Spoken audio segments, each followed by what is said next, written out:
envie de se le faire expliquer. C'est une expérience et un parcours qui nous fait vivre. On voit un mélange dans des matériaux très très nobles. Parce que j'ai vraiment vécu quelque chose. Vous écoutez À l'Est de vos empires. Salut les esthètes! Aujourd'hui à l'émission, on a préparé un épisode thématique où on parle d'amitié.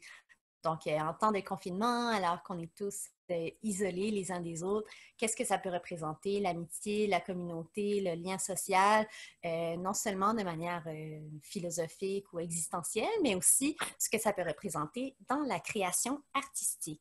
Donc, on va commencer l'épisode d'aujourd'hui avec une table ronde avec nos amis et collaborateurs Florence Gariepi et Steven Girard. Et on va discuter ensemble, un peu sous la forme d'un séminaire de philosophie autour d'un texte de Giorgio Agamben qui s'appelle L'amitié. Puis, à la suite de ce segment, on reçoit en entrevue le collectif Ambitieux, deux amis qui ensemble créent et qui ont même réfléchi à un jeu de confinement assez drôle dont on va parler tout à l'heure. Donc, avant de se plonger directement dans ces segments, Sébia, qu'est-ce que tu as fait cette semaine? Allô, Michel! Allô? Mon Dieu! J'ai pas été particulièrement compétente. Je tiens à le mentionner. Tu sais, on est vraiment dans une période où les gens sont beaucoup en performance de comment ils vivent bien cette crise sanitaire-là et le confinement. Par contre, moi, cette semaine, j'ai vraiment pas été bonne. Et je veux quand même le dire publiquement parce que je pense qu'on a une pression sociale de bien performer dans cette période-là. Et ça n'a pas été mon cas. Par exemple, j'ai trahi notre promesse.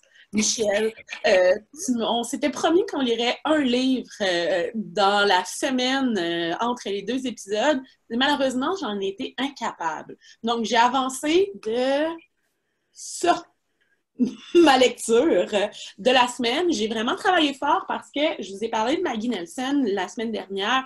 Je suis en train de lire Les Argonautes. Je ne sais pas si vous voyez à l'endroit ou à l'envers en ce moment. Mais donc, j'avais envie de lire de fond en comble et surtout de l'annoter, de faire ce livre-là un peu le mien, mais qui appartient à la bibliothèque, parce que je trouve ça vraiment, vraiment bon. Et léger et lourd en même temps comme lecture, donc je le recommande.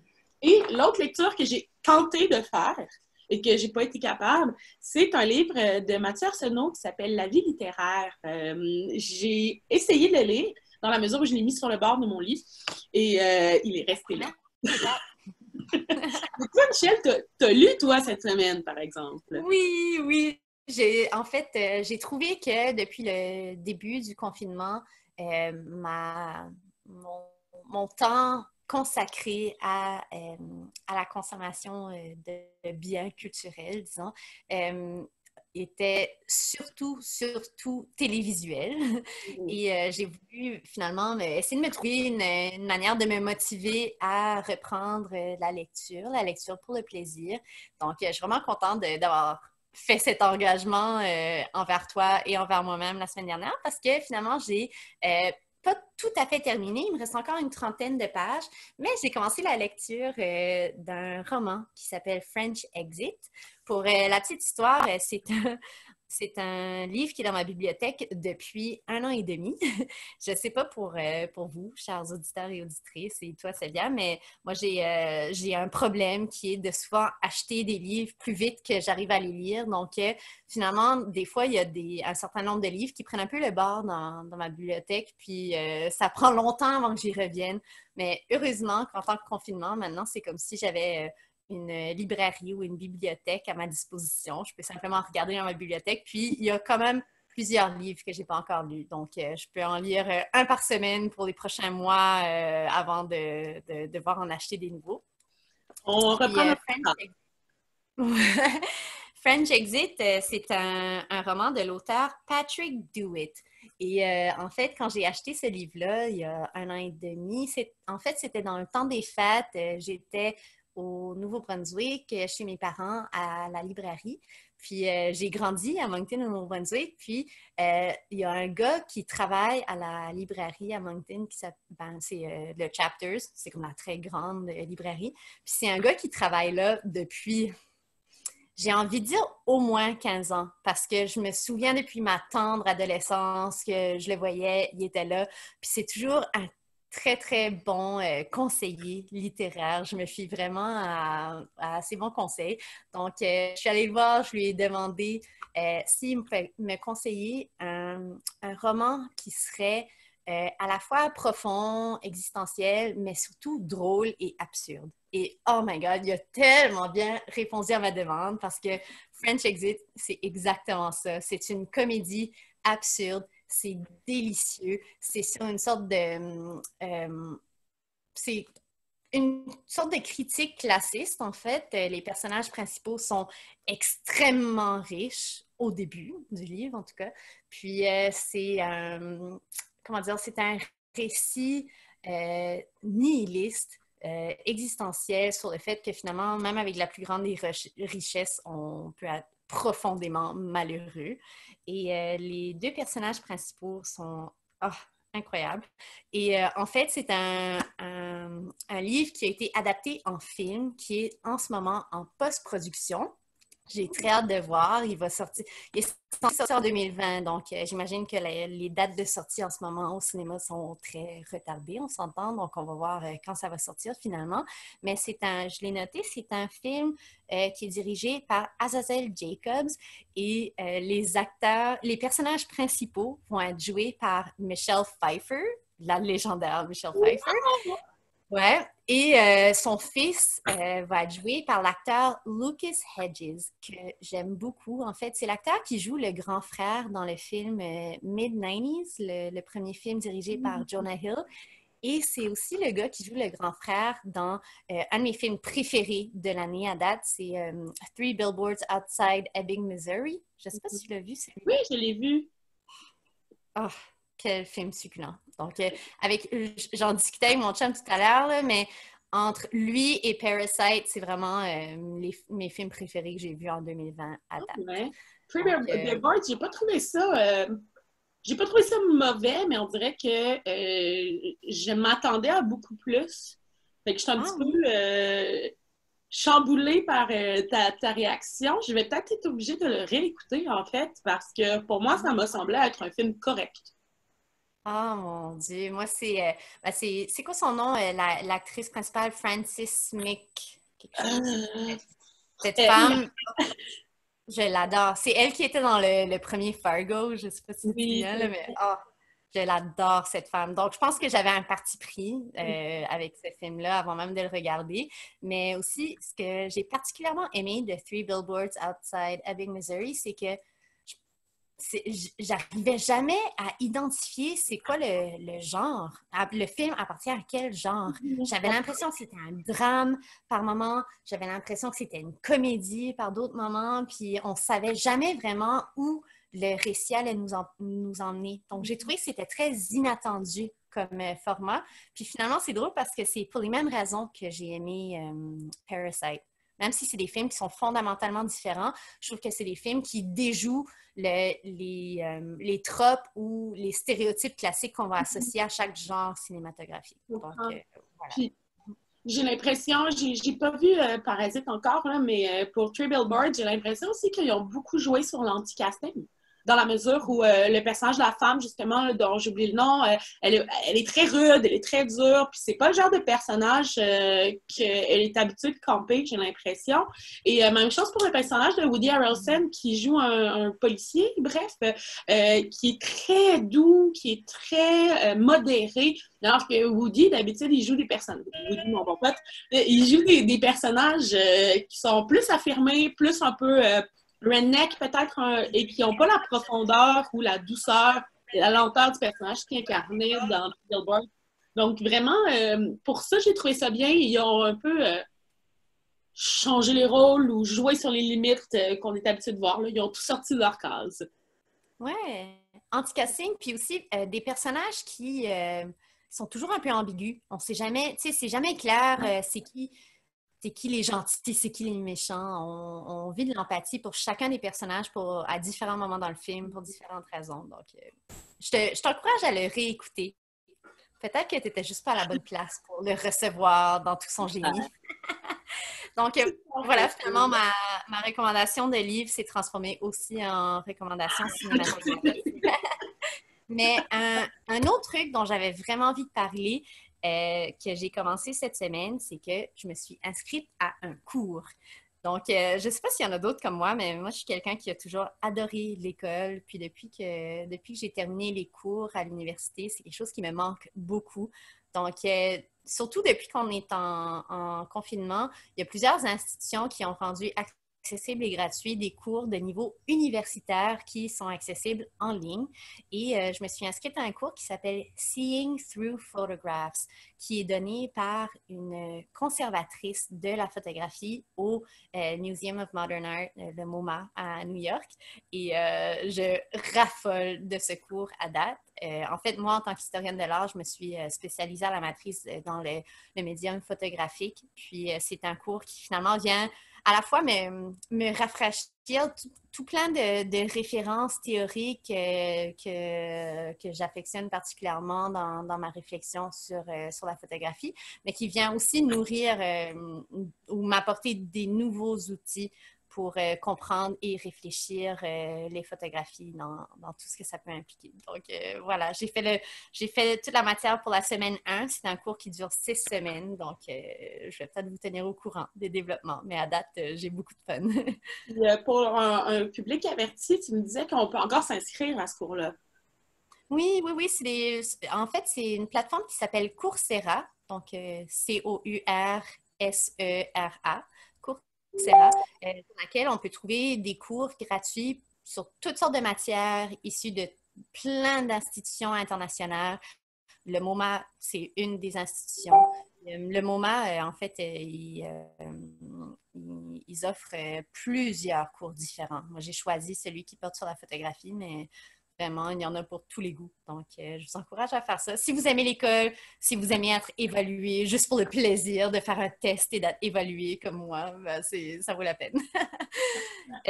Sinon, est-ce que, Sylvia, tu aurais des recommandations pour la semaine qui s'en vient? Oui, ben, je me suis amusée un peu, en fait, cette semaine sur la page Facebook de Culture La Salle. En fait, je vous explique, je suis un artiste depuis un bon moment déjà qui s'appelle Steve Giasson. On l'a déjà reçu à l'émission, d'ailleurs, pour parler de ses performances invisibles, qui est un produit, en fait, une série d'œuvres qu'il produit depuis 2015 ou 2016, pardon, je ne sais pas par cœur. Et depuis peu, en fait, il occupe la page de Culture La Salle avec une exposition, une exposition sur une page Facebook qui s'appelle Rester chez soi et autres performances invisibles de circonstances. Donc, chaque jour, l'artiste, il publie des photos, des vidéos et il va vraiment documenter là, ses anciennes œuvres, comme il en fait des nouvelles au travers tout ça. Donc, par exemple, on a pu voir une œuvre que j'aime beaucoup de cette série-là qui s'appelle « Attendre un courriel ».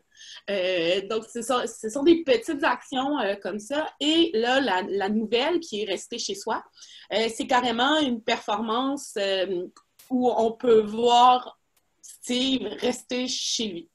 Et je trouve ça excellent, drôle, léger mais profond à la fois. Il faut dire que Steve a vraiment une approche très érudite de sa pratique sans le laisser paraître. Donc, il y a une grande réflexion théorique au travers de ses œuvres. Il va souvent faire référence à des textes ou bien des œuvres qui existent déjà. Ils vont créer des hommages. Mais à prime abord, on ne voit pas ça. On voit juste quelque chose de foncièrement ridicule, drôle, léger. Et c'est lorsqu'on voit l'hommage qu'on est capable d'associer peut-être une réflexion très profonde sur sa pratique. Donc, je vous encourage à suivre la page de Culture La Salle pour voir un peu si vous avez envie de voir ses anciennes performances, si vous avez envie d'en voir des nouvelles, ou si vous avez envie d'apprendre vraiment à connaître sa pratique. C'est ma grande recommandation de la semaine. J'ai beaucoup de plaisir à regarder ça en ce moment. Puis, sinon, il y avait un truc dont on voulait discuter, Michel et moi, parce que j'ai fait mes devoirs cette fois-ci, et j'ai écouté Tiger King. Et là, j'ai beaucoup trop d'opinions sur la chose pour ne pas en parler publiquement. Et je pense que il faut qu'on en jase, là. C'est trop important. Michel, toi, t'as-tu aimé ça, Tiger King? Comment t'as trouvé? Alors, je me suis régalée aller en le regardant pour côté divertissement, rebondissement inattendu. Il y a tellement de choses qui se passent là-dedans. Ben, j'en ai parlé un peu la semaine dernière, mais je dois avouer que c'est plutôt dans la réception virale de la chose, puis la manière que les gens ont réagi à la série à date, qui attire beaucoup d'attention, avec raison, mais je pense que c'est pas l'attention à laquelle je m'attendais, tout simplement. Mais j'aurais envie de t'entendre, toi, Célia, en discuter avant d'émettre mon opinion sur la chose. Ben, c'est bien, hein? D'une part, je veux mentionner que moi, j'ai écouté les 3 premiers épisodes comme ça, en étant comme hyper émotive, choquée, et ce que je décrivais, c'est que je savais pas si je détestais ce que je vivais, si j'étais traumatisée, si je trouvais ça drôle, cringe. J'étais pas capable parce qu'il y avait trop d'émotions en même temps qui se produisaient dans ces vidéos-là. Et au fil du temps, je me suis comme habituée à ce rythme-là et à cette tension peut-être qui existe. Puis...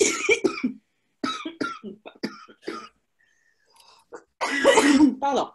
Et puis, lorsque je me suis arrêtée pour y réfléchir, j'ai écouté une vidéo humoristique là, de Screen Rant sur YouTube, un pitch meeting, en fait, sur le sujet de Tiger King. Et il y a quelque chose qui a été très révélateur pour moi, c'est qu'il y a un segment où ils disent « Ah, c'est vraiment pas correct de financer l'abus animalier pour faire de l'argent. » Puis l'autre personne réplique, mais c'est pas ce que vous faites lorsque vous publiez lorsque vous faites en fait une série sur le sujet et que vous le rendrez un peu glamour. Puis ils ont fait non, nous c'est différent puisqu'on a un écran qui nous distancie. Puis plus le temps passe, plus je me sens responsable en tant qu'individu d'avoir soutenu d'une part malgré moi, peut-être, là, la violence faite envers les animaux, la violence faite envers des personnes, des individus, l'abus de confiance. Et je suis extrêmement choquée de voir qu'en ce moment, il y a des grosses pétitions qui sortent pour faire libérer Joe Exotic, pour vraiment comme le rendre libre parce qu'il est tellement sympathique, il est tellement drôle. Et mon avis est plutôt contraire. Là. J'ai l'impression que tous les gens qu'on voit s'ils ne sont pas en prison, s'ils ne doivent pas nécessairement être en prison, devraient du moins perdre le droit légal de garder des animaux. Et bref, je ne veux pas m'embarquer trop là-dedans, mais je pense qu'en tant que société, en tant qu'individu, on doit se poser des questions éthiques quant à la consommation et la poursuite de cette série-là, qui, je crois, a annoncé un nouvel épisode, d'ailleurs. Là. Donc, oui, ouais. Donc il y aura un nouvel épisode bonus. Puis c'est vrai qu'il faut se poser la question de notre propre hypocrisie dans la chose. Est-ce que de regarder, d'encourager la consommation d'une série comme celle-là, c'est pas l'équivalent de ça te payer un billet pour aller au GW Zoo? C'est presque la même chose, en fait.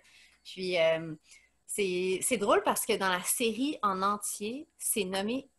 Je pense que c'est nommé une seule fois, puis c'est Saf, le gars qui travaille au zoo puis qui s'est fait amputer un bras au travail, qui, selon moi, est la personne la plus sensée ou la plus moralement juste dans la chose. Puis finalement, c'est la seule personne qui, à un moment donné dans la série, nomme le fait que malgré tout ça, malgré le combat de Carole Baskin, par exemple, pour le droit des animaux, finalement, dans tout ce conflit, les animaux, en fait, n'ont pas du tout été gagnants. Je veux dire, il n'y a aucun animal qui a été gagnant en date dans ce débat-là. Je pense que aussi, donc, il y a cette question des animaux qui est très dérangeante dans la chose, mais je pense qu'il y a aussi un autre aspect qui me dérange, c'est la misogynie assez évidente dans la réaction à Carole Baskin. Oui, OK, on peut s'entendre qu'il y a des trucs assez louches dans le passé de Carole Baskin puis dans sa relation avec son ancien mari. On s'entend, mais il faut aussi, je pense, accepter que la chose n'a pas été prouvée. Donc, je veux dire, à un moment donné, il faut passer à autre chose, je pense. Ben, peut-être que j'ai tort de dire ça. Bref.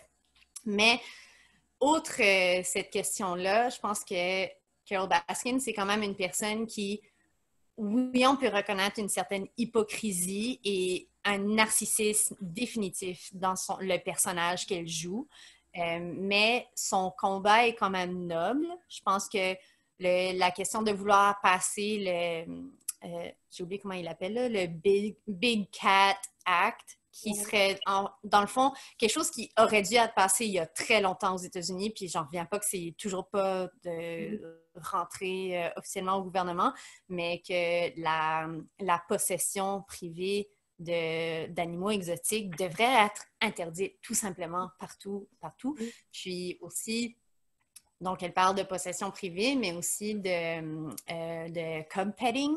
Donc, juste le fait d'entrer en contact physique avec des animaux qui ne sont pas des animaux domestiques à la base, là. On ne parle pas de chiens, de chats ici, mais ça devrait tout simplement être interdit et être rendu criminel. Je veux dire, on le voit, là, il y a des stars, il y a Shaquille O'Neal qui apparaît dans la série et qui, lui, a des tigres chez lui en tant qu'animal de compagnie. Puis, je suis tout à fait d'accord avec Carole Baskin sur le fait que c'est insensé puis ça devrait vraiment pas avoir lieu. Puis, je trouve ça ridicule que dans la réception de la série, Carole Baskin soit vue comme finalement la méchante et Joe Exotic comme le héros de la chose, alors que Joe Exotic, il y a l'abus des animaux qui est très présent, mais il y a toutes sortes d'autres éléments dans le personnage qu'il joue qui sont extrêmement problématiques. Je parle de son utilisation très violente des armes à feu, par exemple. C'est son abus psychologique très clair de ses employés. Bref, on pourrait continuer longtemps là-dessus, je pense. Je veux quand même être clair sur la question de la misogynie pour mentionner le fait que tous les gens qu'on voit dans cette série-là sont définitivement des personnages et sont présentés comme des personnages aussi au maximal. T'sais, ils essaient vraiment de romantiser la chose. Ceci dit, toutes les femmes dans cette série-là sont des espèces de nunuches et on essaie de les décrédibiliser en permanence. Donc, quand est-ce qu'on voit une femme? Ben, on voit la blonde de Jeff Lowe, notamment, qui passe pour une belle cruche. On a Carole Baskin qui passe comme également là, une espèce de folle. Puis, donc, évidemment, tous les personnages sont augmentés, mais toutes les femmes sont comme au second degré. Les pauvres employés femmes objets de l'autre dont j'oublie le nom. De Doc Antle, là. C'est ça, c'est que les femmes sont toutes des citoyens de seconde classe dans cette série-là et vont être ridiculisées, mais pas du même point de vue que les hommes. Les hommes, on va avoir quand même une espèce d'empathie envers leur ridicule, alors que les femmes vont être systématiquement soit des objets, soit des folles. Bref, je lance cette idée-là, mais je pense qu'on a fait le tour de Tiger King. Pouvons-nous ne plus jamais en parler maintenant? Ouais, on n'en parle plus jamais. On devrait s'engager à ne pas regarder l'épisode bonus qui va sortir. Est-ce qu'on se dit ça? Je vais essayer. J'aimerais peut-être finir sur une note plus positive avant de rentrer dans nos segments. J'avais une autre recommandation culturelle à nous faire qui est une initiative de l'artiste Mark Klintberg. C'est drôle parce que je trouve que finalement nos recommandations culturelles sont très semblables l'une et l'autre cette semaine. Donc toi, tu parles avec Steve Giasson d'un artiste qui démontre à la fois une grande érudition théorique et conceptuelle, mais des hommages, en fait, qui finalement sont amenés de manière très... j'ai pas envie de dire forcément ludique, mais... légère. Plus légère, voilà. Puis Mark Klintberg, c'est un artiste que j'apprécie énormément, un artiste qui est basé, c'est dur à dire, entre Calgary, Edmonton et Montréal. En fait, c'est un artiste canadien qui, à la base, a un doctorat en histoire de l'art. Donc, c'est un historien de l'art avant tout et qui plus tard dans sa carrière, a commencé à développer une pratique conceptuelle en art visuel qui est toujours dans le référentiel, des références à l'histoire de l'art. Donc, je trouve que c'est très inspirant. On dirait que ça me donne envie, éventuellement, quand je serai une historienne de l'art à part entière, d'essayer peut-être de développer une pratique artistique. On verra. Mais bref, tout ça pour dire que Mark Lindbergh, il a commencé un nouveau compte Instagram qui s'appelle The August Plate. Et c'est beau, c'est poétique, c'est tout léger comme initiative. En fait, il a chez lui une assiette en céramique faite à la main par une artiste qui s'appelle Rosalie Goodman Namer, qui est née en 1925, décédée en 2006. Et il a choisi de prendre de tous les jours, manger, préparer un repas, le placer sur cette assiette de céramique magnifique et le prendre en photo avant de manger. Donc, on pourrait trouver ça un peu drôle qu'ils reprennent cette formule un peu dépassée des gens qui prennent des photos de leur bouffe sur Instagram. Mais c'est fait de manière tellement réfléchie et sensible. C'est un hommage à cette artiste qui a fait l'assiette. C'est aussi vraiment comme une manière de consciemment pratiquer le slow food, le slow eating, de voir le fait de se préparer un repas et de le déguster finalement comme un geste de self-care et de self-love.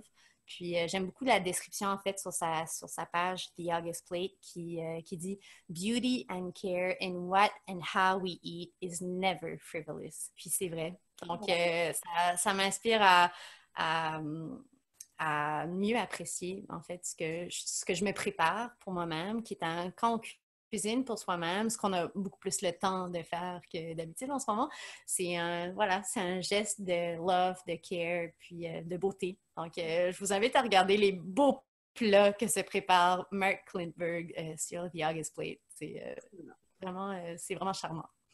Bon, ben, sur ces recommandations, on va passer avec nos 2 segments. On commence le tout avec notre table ronde et on se dit... on se reparle à la fin des esthètes. C'est ça.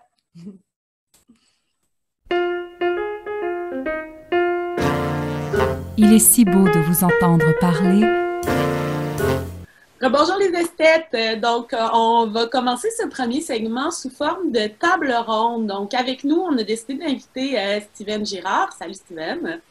Bonjour. Qui nous a proposé un texte, en fait, une lecture sur l'amitié. Et avec Michel et Florence, on a décidé de créer une table ronde où on discuterait de ce sujet-là un peu plus ouvertement peut-être que d'un point de vue uniquement philosophique, mais vraiment de l'appliquer sur la question des arts visuels et également là, de la communauté des arts visuels.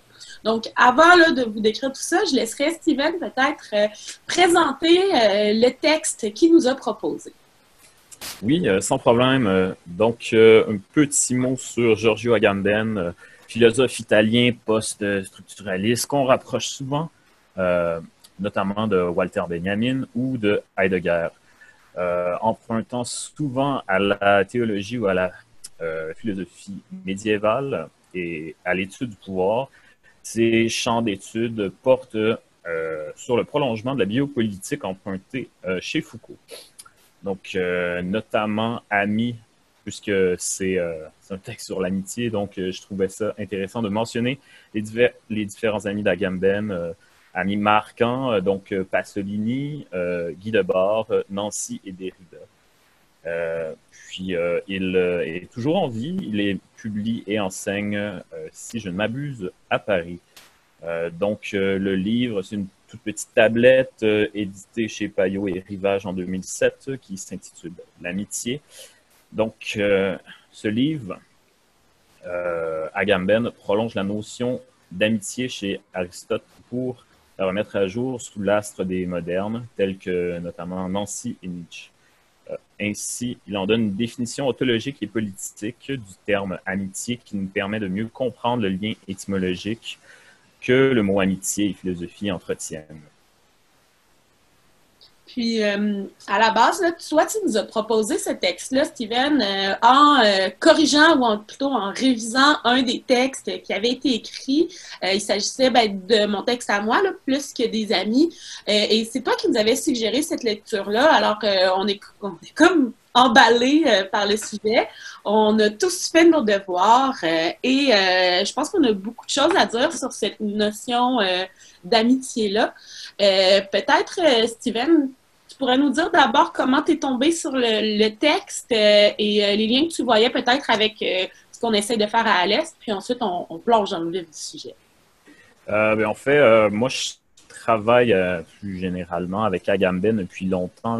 J'ai un chapitre dans mon mémoire qui traite plus spécifiquement de l'amitié, la notion de communauté. Puis j'ai déjà jeté un œil à ce livre. Mais pour moi, c'est toujours quelque chose d'assez fuyant et difficile à saisir, cette notion-là de communauté, d'amitié ou encore de scène. Souvent, lorsque je parle d'art, je vais plutôt utiliser le mot scène à défaut de communauté. Je trouve que c'est des termes qu'on utilise rapidement et qu'on n'a pas trop définis entre nous. Donc, c'est la raison pour laquelle je l'avais apporté comme en commentaire pour...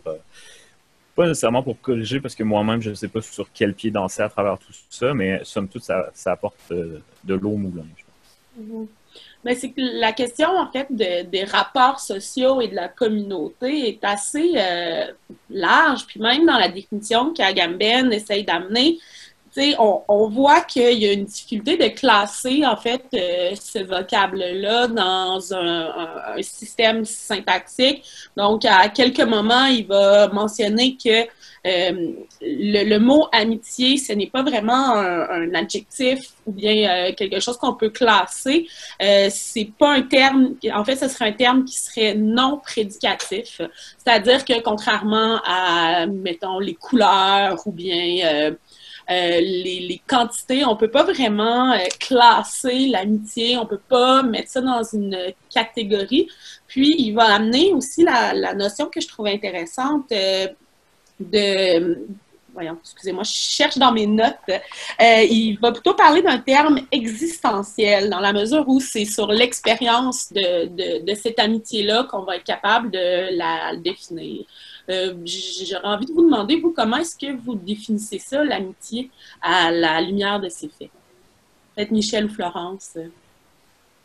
Bien, moi, la lecture du texte m'a fait bien sourire parce que Sévia, dans la relation d'amitié qu'on entretient depuis des années, tu as souvent parlé de compersion. Puis je dis ça avec le sourire parce qu'on s'est rendu compte après l'avoir utilisé un peu trop souvent avec un peu trop de gens, que finalement, c'est un terme qui ne voulait pas forcément dire exactement ce qu'on pensait.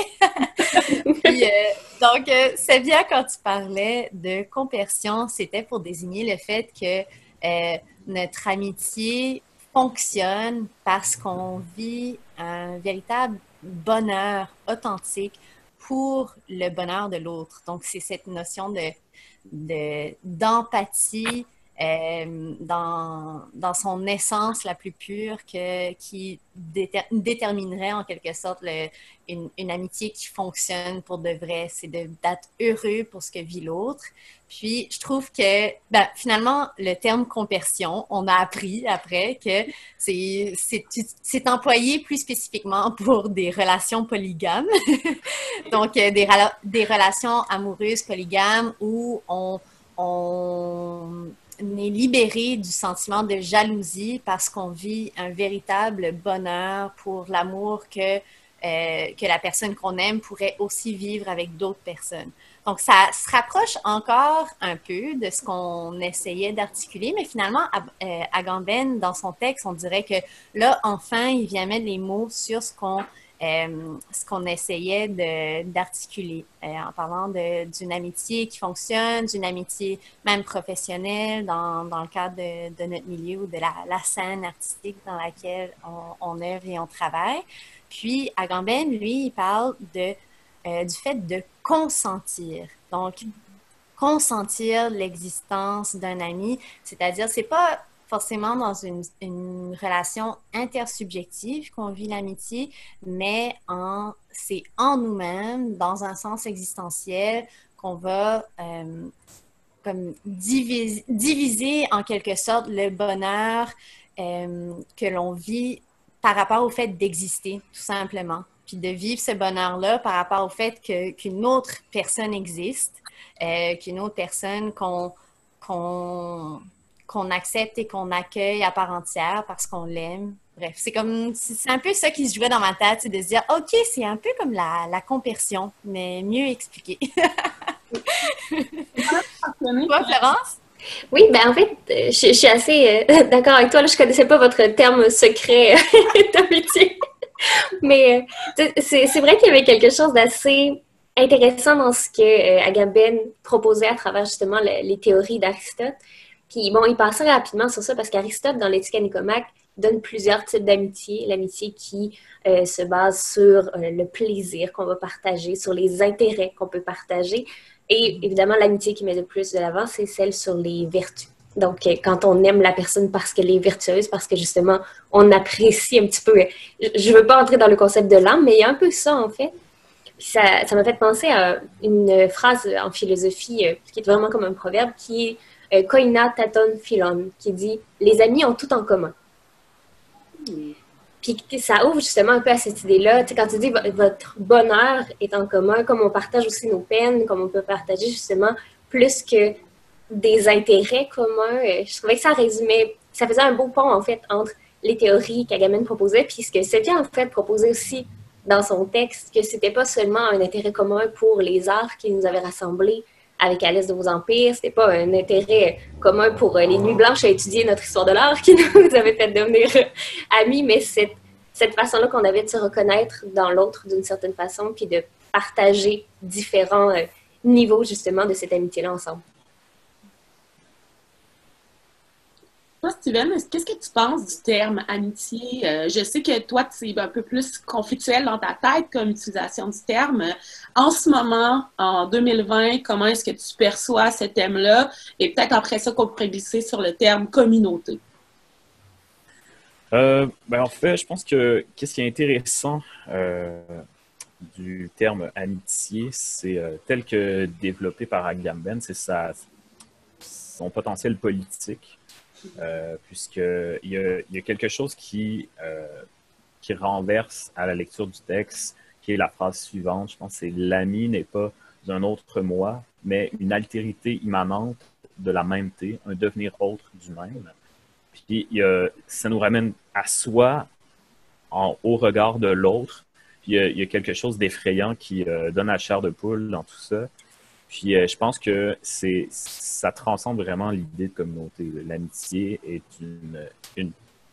un consentiment de l'existence, puis qui est à la fois presque, qui donne la chair de poule, mais qui est très dû à son immanence, assurément, et très fuyante. Donc c'est difficile, c'est impossible à catégoriser, donc ce qui fait en sorte que on ne peut pas te donner d'exemple autre qu'en tournant toujours autour du pot, d'une certaine manière.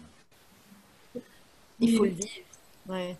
C'est ça, c'est expérientiel et non pas théorique comme rapport. Puis, tu sais, même dans la définition que tu as donnée, Steven, même si on sort chacun de ces mots-là puis on essaie de leur donner un sens, ça reste quand même très difficile à saisir. Comme relation très spécifique. Puis, je pense que le terme de... Moi, ce qui m'a vraiment sonné une cloche, c'est quand il a dit « l'amitié est une communauté ». Puis j'ai trouvé ça intéressant parce que là, on sortait vraiment du moi, de l'autre, de cette notion-là. Puis c'est comme si on était un peu tous rassemblés ensemble et qu'il n'y avait pas de niveau. En fait, moi, je suis une personne, ça, c'est mon ami. On était beaucoup plus dans une logique de « nous sommes une communauté ». J'aurais envie de vous poser la question qui va un peu sortir du thème d'Agamben, peut-être. Là. Pour vous, qu'est-ce qui définit une communauté versus ce qui n'en est pas une? C'est quoi la limite, les frontières d'une communauté versus une autre? Ben, si je peux me lancer, moi, je pense que il y a quelque chose de prédicatif dans la communauté, quelque chose qui est partagé, qui est commun, Mhm. qui échappe à l'amitié. Puis je pense que, comme Agamben, lorsqu'il dit que l'amitié est une communauté, je pense que c'est une communauté à venir, qui est toujours à venir. Un peu comme son texte de 2004, qui est La communauté qui vient, théorie de la singularité quelconque. Je pense que c'est là où est-ce que amitié prend un sens d'une communauté possible, mais jamais circonscrite par un prédicat comme quelque chose qui fera en sorte que ça génère une communauté par une qualité ou une chose commune. C'est drôle parce on a parlé un peu en introduction de qui est Agamben et comment on en est arrivé à connaître son texte sur l'amitié, mais on n'a pas parlé de pourquoi on parle de ça cette semaine en ce moment. Puis je pense que ça en dit beaucoup, c'est le fait que la crise sanitaire, l'isolement qu'on vit en ce moment, ça nous ramène à réfléchir, à vivre la solitude avant tout, à réfléchir aussi à ce que représente la communauté ou l'amitié dans notre vie. Puis en ce moment, je pense que tous et toutes se sentent un peu aliénés. C'est finalement, je sais qu'il y a des gens qui vivent des enjeux beaucoup plus difficiles, beaucoup plus grands. Moi, je me considère très privilégiée dans la situation actuelle parce que je peux travailler de la maison, parce que j'ai une maison, puis voilà, tout va bien de ce côté-là, mais on se rend compte que la plus grande difficulté qu'on vit, c'est le fait de se sentir comme déraciné de cette communauté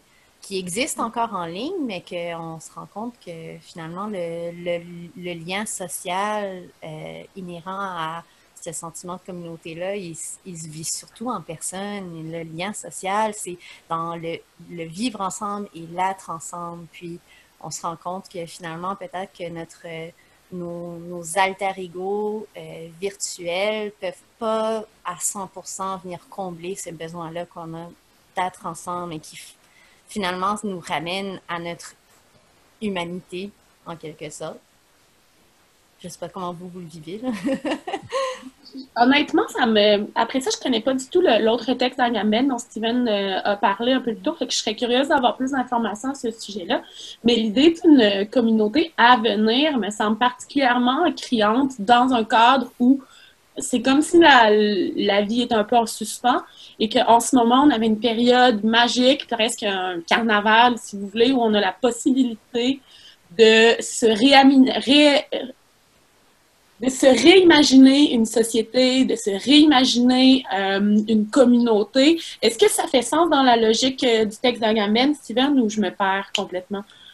Non, je pense que ça colle très bien. Il y a un chapitre qui parle de Tiananmen, qui est comme une crise un peu d'autres formes, mais je pense que il y a une solidarité qui est créée lorsque on est vraiment ébranlé. Puis c'est là, en fait, que je pense que toutes ces choses qu'on tenait pour acquis, qui est la communauté, l'amitié, doit être configurée d'une manière totalement différente. Puis je pense qu'on le vit, c'est toujours assez difficile, je pense, à brûle-pourpoint de tirer des réflexions quand tu es en train de le vivre. Mais je pense qu'effectivement, là, il y a quelque chose des connexions qu'on peut conserver à travers ce chamboulement-là, qui était en fait le simple fait de vivre, de rencontrer un ami sur le coin de la rue, que ça fonctionnait. Maintenant, c'est plus possible. Donc, c'est comment conserver ces possibles-là. Ça remet les choses en perspective. Puis, tu sais, évidemment, on ne veut pas minorer tout ce qui se passe, mais en même temps, je trouve que s'il y a quelque chose de positif qui ressort de toute cette situation-là actuellement, je crois que c'est les gestes de solidarité remarquables, en fond, qu'on constate dans cette communauté ou sur la scène artistique en ce moment. Je veux dire, il y a des mouvements qui peuvent sembler aussi anodins que l'espèce de billet solidaire. Vous aviez acheté un billet pour un spectacle, mais si vous pouvez vous le permettre, demandez pas de remboursement parce que les artistes ont travaillé. Des gestes concrets comme ça qui sont apparus. Puis les gens ont redoublé de créativité, ont redoublé d'inventivité justement pour trouver des alternatives pour partager le beau, parce qu'on aura beau dire qu'il y en a qui disent que l'art, ça sauve pas des vies, mais je pense qu'en ce moment, on est en train de constater que, il y a quelque chose de grand auquel on participe de façon collective en créant du beau dans le monde. Puis je pense qu'on est dans une période où les gens en ont beaucoup besoin. Puis la communauté artistique, la scène artistique, encore une fois, choisissez votre terme ici, de Québec, s'est montrée très proactive. Je pense que ça, c'est assez remarquable. Parlons-en peut-être, pas nécessairement des initiatives, mais des liens d'amitié, en fait, qui existent en art visuel, en histoire de l'art. Je voulais, en fait, lancer tout bonnement des exemples d'amitié ou de relations interpersonnelles. Puis je serais curieuse de peut-être vous les faire commenter. L'exemple que j'avais, c'est Deleuze et Guattari, qui sont deux auteurs qui ont des pratiques... qui sont des auteurs philosophes, sociologues et linguistes, et qui ont travaillé ensemble sur une multitude de textes tout en continuant d'avoir des pratiques individuelles. Est-ce que pour vous, ça devient une amitié à ce moment-là de travailler avec quelqu'un sur un texte, de signer en double, et qu'est-ce que ça a comme impact sur un texte lorsque deux personnes l'écrivent versus une seule? Oui, mais si on revient à Agamben qui parle de l'amitié comme étant un partage existentiel, je pense que surtout dans le cas de deux philosophes qui vont ensemble échanger, partager une pensée, là c'est comme une des expressions les plus pures, je pense, de l'amitié. Puis on le voit quand ça vient aux pratiques artistiques, si on revient dans la ville de Québec, par exemple, il y a comme les collectifs artistiques prolifèrent, c'est incroyable. Puis je me rends compte qu'il y a comme une sorte de tendance à l'Est de vos empires à s'intéresser beaucoup à ces pratiques-là. Juste dans la saison de l'hiver 2020, on a parlé de l'International qui peut être considéré comme un collectif. On a reçu Pierre et Marie, un collectif qui travaille en duo. On a reçu aussi pour... pardon, je ne vais pas retenir leur nom au complet. Tu peux peut-être demander, Florence, les producteurs de mots films, en fait. Exactement. Oui. On a reçu beaucoup de duos, de groupes, puis même on a discuté longuement de l'International factice. Là, c'est ça qui c'est là où je pointe vers Steven, en fait. Tu sais, toi, Steven, tu es un artiste, puis j'ai l'impression que tu as une pratique individuelle, tu as des pratiques qui sont collectives, oui, mais c'est surtout des idées qui sont collectives et non pas dans la production. Qu'est-ce que tu en penses, en fait, de ces rapports-là d'amitié ou de communauté que c'est créé? Je pense que l'idée l'acte de création est un acte solitaire qui se passe seul dans notre tête, appelle toujours au partage. Puis je pense que ce soit pendant le processus ou en amont, lors du remue-ménage ou lors de la diffusion, je pense qu'il y a toujours un milieu de résonance pour avoir à réfléchir ou recevoir avec des personnes qui sont sympathisants, sympathisantes des idées qu'on essaie d'amener. Je pense que moi, ça fonctionne surtout là, où est-ce qu'il y a comme une espèce d'amitié, une genre de mythologie amicale auquel on peut rattacher plusieurs personnes qui contribuent à ces réflexions-là. Puis, tu sais, moi, j'ai un peu l'impression d'être partie prenante de ce collectif-là qui ne s'est jamais nommé. T'sais. Puis, ce qui fait en sorte que... je pense qu'il y a beaucoup d'artistes aussi qui fonctionnent comme ça. Puis, c'est juste comme un découpage qui provient plus du monde de la théorie de l'art ou de l'histoire de l'art qui permet de regrouper certaines personnes qui travaillent sur la même chaîne. Mais je pense que c'est indéniable là, que les artistes fonctionnent par rapprochement amical avec d'autres artistes. Puisque je pense que ça nourrit énormément. Puis, comme un peu le dit Agamben, philos, qui est à la fois la racine latine de amitié et de philosophie. Je pense que ce rapprochement-là de d'être ami de la pensée se fait de cette manière-là. Puis, je trouvais ça particulièrement, j'ai relevé ça, là, le caractère performatif, en fait, de l'amitié. Tu sais, Agamben dit que le sens d'amitié coïncide avec l'acte de sa profération. Mais j'ai vraiment aimé qu'il utilise le terme performance parce que pour moi, c'est très en lien avec la pratique artistique, justement, et dans l'action, en fait, d'agir. Donc, c'est comme si, à partir du moment où il a parlé d'un caractère performatif, je suis arrivée au point où j'étais plus capable de dissocier, non pas l'amitié et l'art, mais plutôt la réception d'une œuvre d'art doit être faite par une relation interpersonnelle, dans la mesure où l'œuvre peut exister sans qu'il y ait de regardeur, mais elle ne va prendre son sens que lorsqu'elle est regardée ou lorsqu'elle est consommée. Donc, pour moi, arrête de rire, Florence. Pour moi... Bart serait fier de toi. Je sais pas ça.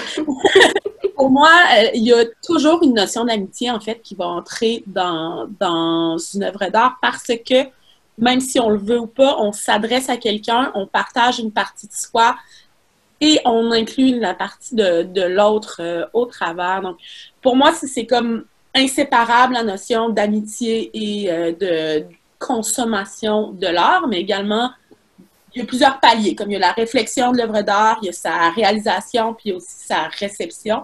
Puis pour moi, ça demande toujours une deuxième personne. Après ça, et c'est là où j'ai eu envie de vous lancer pour une dernière question peut-être, est-ce que l'amitié implique toujours un consensus ou l'amitié peut être dissensuelle? Je pense que l'amitié peut tout à fait être dissensuelle. Je pense même que c'est de là que va venir l'enrichissement d'un individu à travers cette relation d'amitié-là. Je veux dire, ouais, j'aime que quelqu'un me ouvre mes horizons justement en me proposant des opinions différentes, en me faisant voir les choses différemment. Puis je pense que tout dissensus dans une relation, tant que c'est exprimé de façon respectueuse, peut justement amener à grandir à travers cette relation-là. Fait que, évidemment, on ne veut pas s'entourer personne de yes men, on veut avoir des gens qui nous permettent de s'épanouir justement, puis de revisiter peut-être notre réflexion, nos opinions. Michel? J'ai rien à rajouter. Je veux dire, je dois admettre que moi, mon réflexe initial, c'était de dire que oui, le consensus est nécessaire à l'émergence d'une amitié, mais non, j'avoue, tu l'expliques bien comme ça, Flo. Ouais. Ben, évidemment, peut-être que si vous n'entendez jamais sur rien, ça ne va pas fonctionner. Mais je pense que quand les bases sont solides, les dissensus, justement, vont venir amener des discussions, en fait. Ouais, mais je pense que moi, je réfléchissais plus le consensus comme une sorte d'entente tacite, de réciprocité qui doit exister pour que l'amitié puisse naître. On ne peut pas être ami avec quelqu'un qui ne veut pas être notre ami. C'est plus dans ce sens-là que j'avais réfléchi la question en premier. Ouais. C'est vraiment plus au niveau des idées. Je me demandais si, Steven, toi, est-ce que tu penses qu'il peut y avoir un dissensus dans les idées partagées entre deux amis? Je pense que l'amitié cible principalement la relation de partage. Là, s'il y a dissensus ou non, peut-être qu'il faudrait le souhaiter pour qu'il y ait enrichissement, comme Florence le dit. Mais si on se rattache au texte, je pense que l'idée même d'amitié n'a pas besoin d'un consensus, mais c'est une expérience qui se produit entre deux personnes. Puis, je pense qu'en fait, c'est là où est-ce que ça prend tout son sens de comme réfléchir au type d'amitié qu'on a. Il y a des amitiés qui sont plus professionnelles, donc plus fonctionnalisantes. Il y a des amitiés, en fait, à travers le texte, je pense que c'est les mots d'Aristote qui sont inscrits là. Puis, mais je pense que comme de manière plus général, l'amitié ne demanderait pas consensus, mais dans certaines relations spécifiques, il y en aurait. Je pense que c'est là où est-ce que ça changerait la relation d'amitié pour en être une amitié plus fonctionnelle, etc. C'est vrai que depuis le début, on parle d'une amitié qui est plutôt vertueuse, en fait, alors que faut pas oublier qu'il y a une amitié qui est utilitaire, une amitié qui est fonctionnelle, justement, versus la vertu. J'ai l'impression que, par contre, dans le cadre des arts visuels, bien qu'on ait des rapports professionnels, bien qu'on ait des rapports d'amitié utilitaires, j'ai l'impression que pour la création et la réception d'œuvres d'art, ça implique une relation vertueuse. Est-ce que vous êtes d'accord avec cette idée-là? Oui, ben c'est ça, je pense qu'on vient un peu aux trois catégories d'amitié, trois ou quatre catégories d'amitié qu'Aristote présente, puis c'est un peu poreux, en fait, ces limites-là. T'sais, on a un intérêt commun, mais on a des sensibilités communes qui vont justement faire qu'on dépasse le cadre fonctionnel, un petit peu comme tu l'exprimes, là. Ben là, on va voir... pardon, reprends.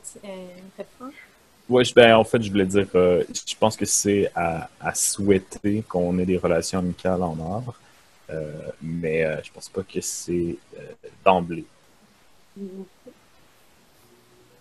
Ben là, c'est bien qu'on ait discuté ensemble d'amitié puis de ce que ça peut représenter quand on parle de création artistique, parce que là, le prochain segment à l'émission, c'est qu'on reçoit en entrevue le collectif Ambitieux, qui est formé des artistes Kaël Mercader et de l'auteur et artiste et créative en général, Anne-Christine Guy, qui eux-mêmes, dans la description de leur collectif, vont dire que ensemble, ils créent en quelque sorte des archives du moment vécu de leur amitié, à même que leur amitié se développe. Donc, j'ai hâte de voir ce qu'eux aussi vont avoir à dire sur la chose. Merci beaucoup, Steven et Florence, d'avoir participé avec nous à cette petite discussion. Donc, sur ce, je vous invite tous et toutes à appeler vos amis en temps de confinement, puis à passer du temps ensemble, même à distance. Bon. Ça nous a fait très plaisir, merci. Merci à vous d'être nos amis surtout. Même quand on n'est pas d'accord. Entrevue, quand vous get down to brass tacks. Je suis très heureuse d'accueillir aujourd'hui en entrevue le collectif Ambitieux, qui est formé de Kaël Mercader. Salut Kaël. Salut. Et de Anne-Christine Guy. Allô? Salut. Donc, merci de vous joindre à nous. Vous êtes où géographiquement en ce moment? Kaël, je te laisse aller. OK, moi, je suis à Laval. Je suis ici depuis le début du confinement. Je suis chez ma copine à Laval, très exactement sur la rue Quintal, là, près de la station de métro Cartier. Je ne sais pas s'il y a du monde qui connaît ce coin-là. Très précis comme réponse, merci. Et toi, Anne-Christine? Moi, je suis à Tadoussac. Dans le fond, je travaille à Tadoussac 6 mois par année. Donc là, je suis installée là. Moi, je suis dans le quartier des Arbres à Tadoussac, sur la rue des Peupliers, qui est comme le quartier qui est en haut du village. Bon, ben tant mieux. Nous, c'est drôle parce qu'à l'Est de Vaux-en-Pierre, on a l'habitude de recevoir presque systématiquement nos invités dans le studio. Donc, vu la formule Zoom, ça nous permet de faire des entrevues même avec des gens qui sont dans d'autres villes. Donc, tant mieux. Donc, pour nos auditeurs et auditrices qui sont un peu moins familiers avec le collectif Ambitieux, qui est quand même relativement récent, je vous ferai peut-être une petite introduction rapide. Donc, le collectif Ambitieux, je suis allée voir sur votre page web la description qui est très ludique et attendrissante, en fait, qui dit que le collectif Ambitieux, on est ambitieux, on aime les vêtements, les bébelles, faire des illustrations, changer d'expression. On vous partage notre monde de drôlerie. Donc, on sent déjà dès l'introduction qu'il y a une sorte d'irrévérence, de modestie aussi dans votre manière de présenter le projet. Est-ce que vous pourriez nous parler, nous introduire finalement à la naissance du collectif ou à comment vous l'avez réfléchi? Je peux-tu y aller, Kaëlle? Vas-y, je t'en prie. OK. Dans le fond, ça a vraiment commencé sans qu'on s'en attende, si je peux dire ça comme ça. Moi, il y a quelques années, j'étais partie passer un été à Montréal. Puis, pendant cet été à Montréal-là, je m'ennuyais des gens de Québec. J'avais envie de faire des projets avec quelqu'un à Québec. Puis, Kaëlle m'est venue en tête. On se connaissait, mais on n'était pas des amis très proches encore. Puis, je lui ai écrit, puis j'ai dit « Ah, j'aimerais ça faire un fanzine avec toi. Je pourrais écrire de quoi? Tu pourrais dessiner. » Fait que quand je suis revenue à Québec, on a commencé à travailler sur ce fanzine-là. On essayait de trouver une manière où est-ce où c'était pas juste moi qui faisais de quoi puis Kaëlle illustrait, mais où il y avait vraiment plus une communication dans notre travail. Donc, ça a commencé de même. On se voyait toutes les semaines, on travaillait sur ce projet-là. Puis après ça, il y a comme eu un appel de dossier pour quelque chose. On a envie de travailler là-dessus. Donc, de fil en aiguille, on s'est rendu compte qu'on était en train de devenir un collectif. Puis, je dirais que la vraie naissance, c'est quand on a fait un genre de coming out sur le Facebook pour trouver le nom du collectif. Je sais pas si Kaëlle... Ben oui, parce que c'est ça, c'est pas un nom qu'on a trouvé nous-mêmes. On a juste demandé à tout le monde sur Facebook de nous donner des suggestions. Puis finalement, il y avait comme plein de déclinaisons de collectifs, l'ambitieux, le collectif aux grandes ambitions, des trucs comme ça. Puis là, on s'est juste arrêté sur le collectif ambitieux qu'on trouvait qui nous allait bien parce que, bon, ça a commencé avec une idée de fanzine.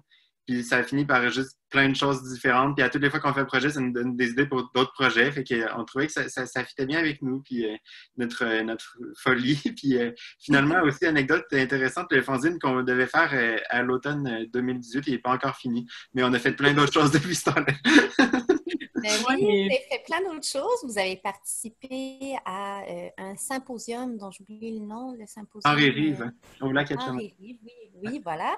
Vous avez fait également une installation dans la vitrine de regard, c'était au printemps 2019, qui découlait de la proposition que vous aviez faite au symposium. On vous a vu également participer au Festival de l'Inattention, qui était une initiative que j'ai vraiment adorée, de l'œil de poisson. C'était commissarié par Sophie Lapalou. Je ne suis pas certaine de bien prononcer son nom, Lapalou, bref. Où c'était en fait une exposition collective furtive qui était disséminée dans la ville.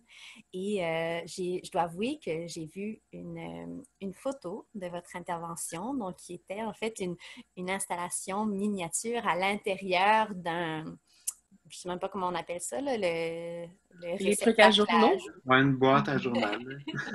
Mais je dois vous avouer que j'ai jamais réussi à la trouver en personne. Ouais.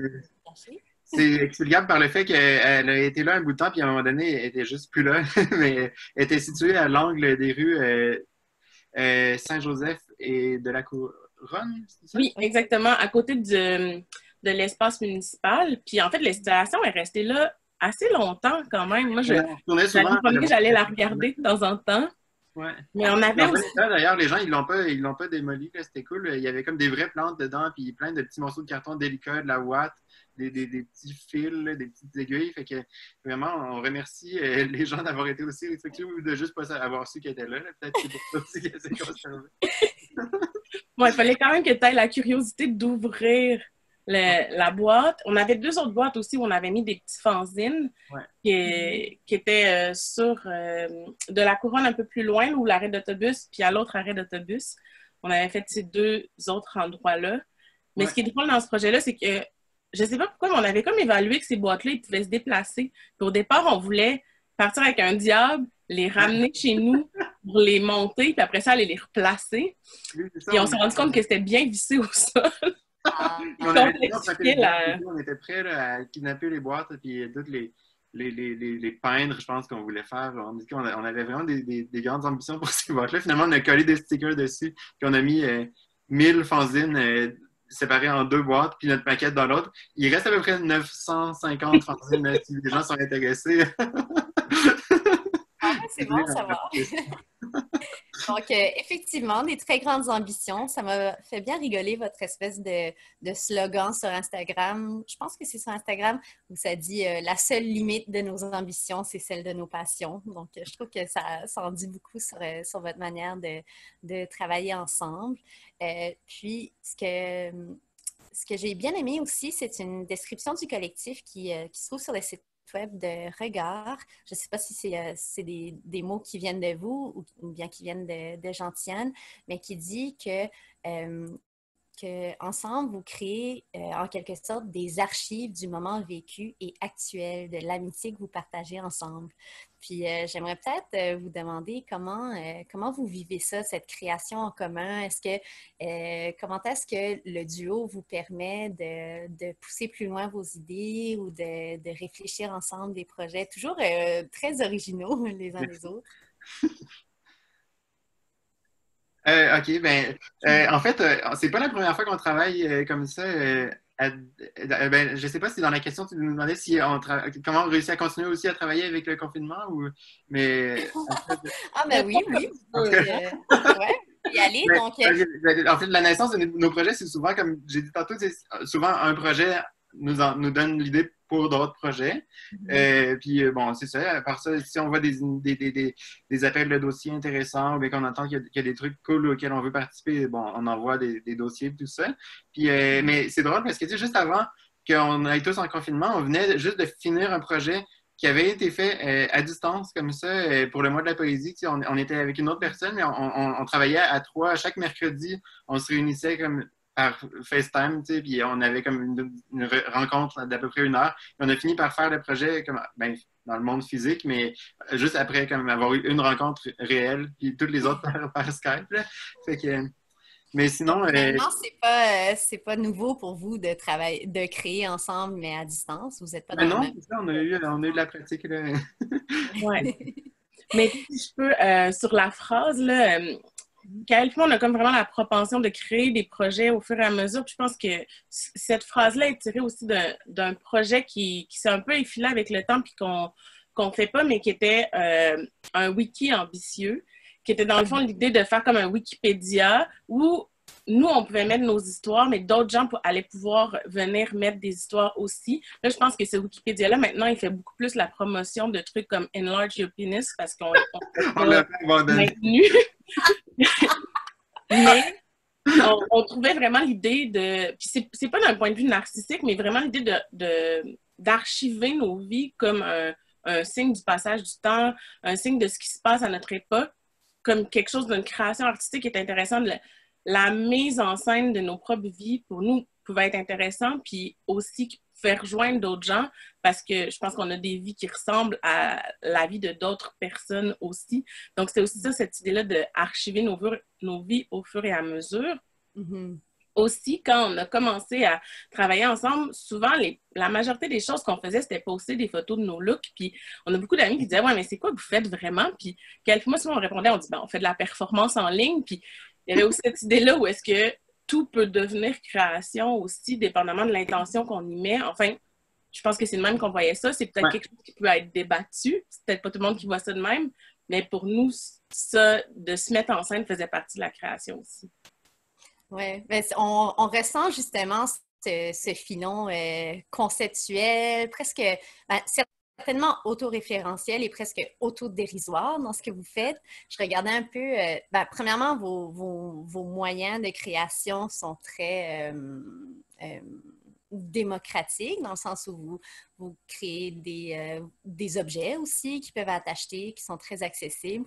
Puis ça m'a fait bien rigoler lorsque j'ai vu que vous aviez un certain nombre de produits dérivés sur lesquels c'est carrément écrit « Vous faites quoi à part vous prendre en photo? » Donc, c'est une des fameuses questions qu'on s'était fait poser au début. Là, puis je ne me rappelle pas trop qu'est-ce qu'on avait répondu, mais nous, on avait l'impression que c'était vraiment légitime comme activité de collectif de juste se promener puis se prendre en photo. Puis finalement, quand on a commencé à faire autre chose que ça, on a réutilisé cette phrase-là là, comme outil, objet promotionnel sur un t-shirt. Ouais. Puis en même temps, cette phrase-là, elle peut tellement être significative pour plein de gens parce que on est aussi dans cette époque-là où les gens se prennent en photo. Donc, je pense qu'il y a plein de gens qui peuvent être rejoints par cette question-là. Qu'est-ce que vous faites à part vous prendre en photo? Il y a sûrement plein de jeunes qui se sont demandé ça maintenant. Puis, il n'y a rien de mal à... Ils font plein d'autres affaires, mais... Oui, voilà. Puis, j'ai parlé d'un filon conceptuel, mais on dirait qu'il y a aussi quelque chose de l'alter ego un peu pop à la Andy Warhol dans ce que vous faites. Tu as parlé, Anne-Christine, d'une mise en scène de vos vies. Puis, je trouve que la limite peut apparaître assez floue entre, justement, une mise en scène qui est performée versus le partage ou le dévoilement authentique d'une amitié que vous vivez réellement. Donc, on dirait qu'il y a cet aller-retour entre un persona que vous allez projeter ensemble versus la véritable création commune ou l'amitié commune que vous vivez ensemble. Mais sinon, une des raisons pour lesquelles on vous a invité aujourd'hui, c'est parce qu'on voulait parler d'un projet que vous faites en ce moment, que j'aime beaucoup suivre sur Instagram, donc que vous avez nommé les ambitions épistolaires. Donc, c'est un petit jeu de confinement que vous faites par correspondance, à distance. Est-ce que vous pourriez nous en parler un peu? Ah, bien sûr. Ouais. Tu veux y aller, Kaël? OK, je peux commencer. Ben, c'est un jeu qui est comme un work in progress en même temps parce que c'est un jeu qui est appelé à changer chaque semaine. Mais là, c'est la première semaine qu'on le fait. Donc, à tous les jours, un de nous deux pose... En fait, on joue au dictionnaire. Là. Je sais pas si... Tu sais, c'est comme un jeu qu'on faisait quand on était jeune, comme quand il pleuvait ou tu sais, quand on était comme en famille, tu sais, qu'on n'avait pas grand-chose à faire. On trouvait un mot dans le dictionnaire, un mot comme rare là, ou comme inusité. Puis les autres gens devaient inventer des définitions, puis il fallait comme trouver la définition du dictionnaire, mais des fois, les autres définitions étaient tellement bonnes qu'on se mêlait puis on prenait celle-là. Puis c'est à ça qu'on joue. Anne-Crie, un jour sur deux, puis l'autre jour, c'est moi, ben, on s'envoie des mots, en fait, qu'on a trouvés dans le dictionnaire, puis l'autre doit faire ben, à date, c'est pas mal juste des dessins puis des définitions là, écrites là, du mot. On dessine qu'est-ce qu'on pense que le mot est, puis à côté, on écrit la définition probable du mot. Puis on fait un petit sondage aussi sur Instagram. Pensez-vous que Anne-Christine a raison? Est-ce que c'est effectivement ça le mot? Puis il y a beaucoup de gens qui participent. Ben, beaucoup de gens, relativement beaucoup de gens. Ça. Puis c'est ça.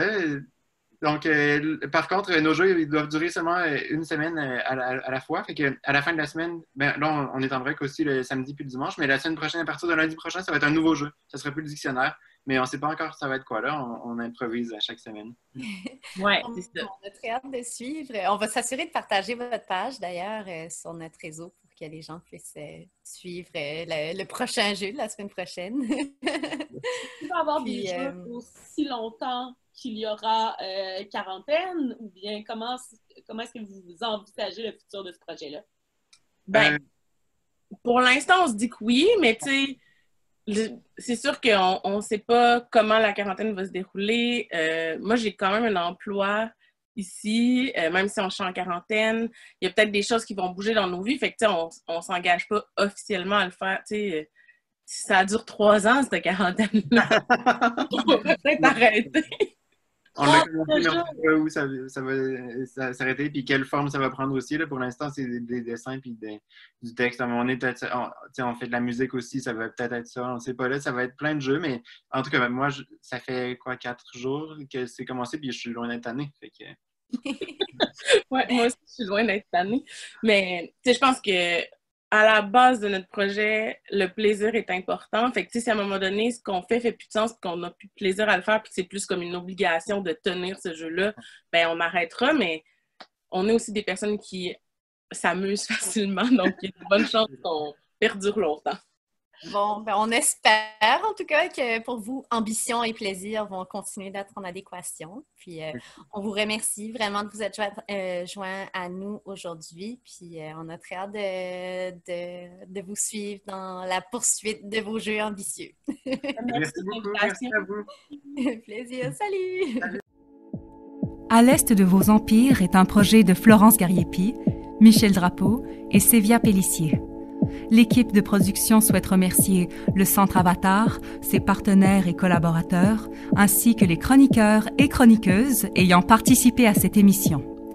Cette balado-diffusion est réalisée grâce au soutien de la mesure d'aide Première Ovation de la Ville de Québec et du gouvernement du Québec. Mais pour vous dire, oui, que le soleil se couche, oui, chaque jour de nos vies, à l'est de vos empires. Let's have a